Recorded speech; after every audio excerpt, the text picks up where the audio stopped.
مقتطفات من أجمل التلاوة. ياسر بن راشد الدوسري. أعوذ بالله من الشيطان الرجيم. يا أيها الذين آمنوا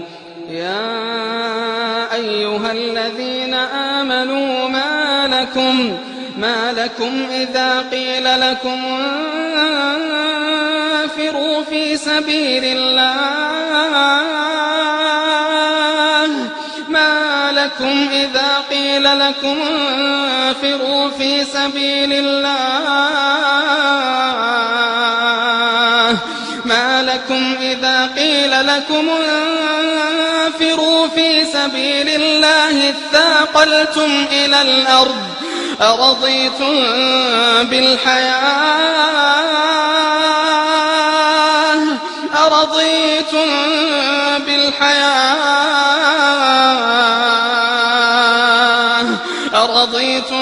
بالحياة الدنيا من الآخرة فما متاع الحياة الدنيا في الآخرة إلا قليل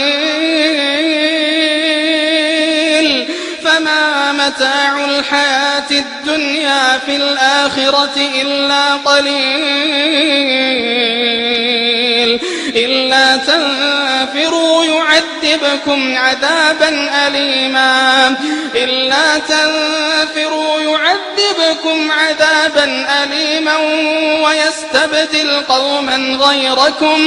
ويستبدل قوما غيركم ولا تضروه شيئا والله على كل شيء قدير إلا تنصروه فقد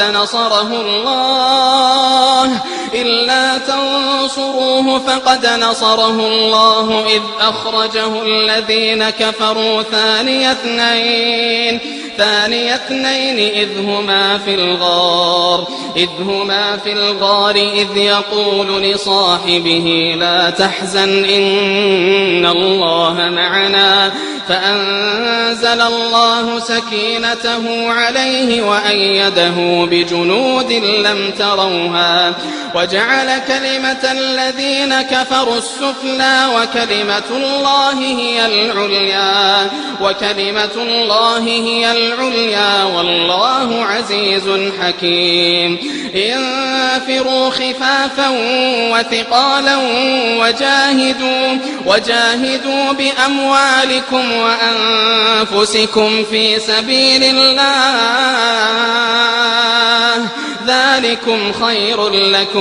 ذلكم خير لكم إن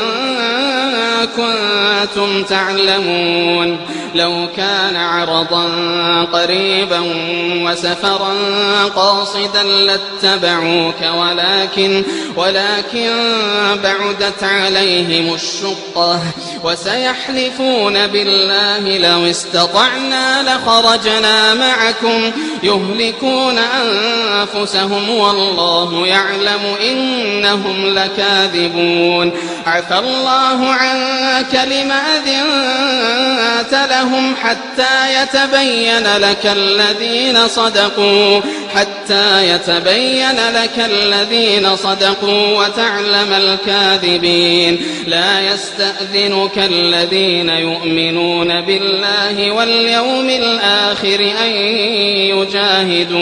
أن يجاهدوا بأموالهم وأنفسهم والله عليم بالمتقين إنما يستأذنك الذين لا يؤمنون بالله واليوم الآخر وارتابت قلوبهم فهم في ريبهم يترددون